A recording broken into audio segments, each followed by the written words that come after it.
Hi boys and girls, this is the end of module assessment task for Unit 1. Please write your name on the line. There are 9 ducks swimming along in a line. There are 2 grown-up ducks and the rest are babies. How many of the ducks are babies? A.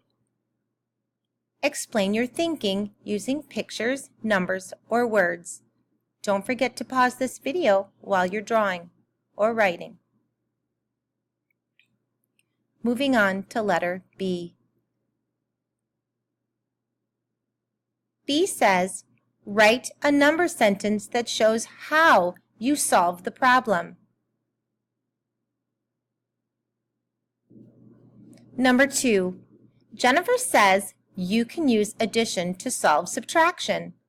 She says to solve 9 minus 6 equals unknown. Just add 9 plus 6.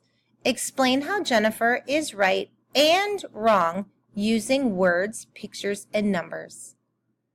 Please draw your answer in the space provided. Remember, if you need to hear what I said again, you can just rewind this video and listen again.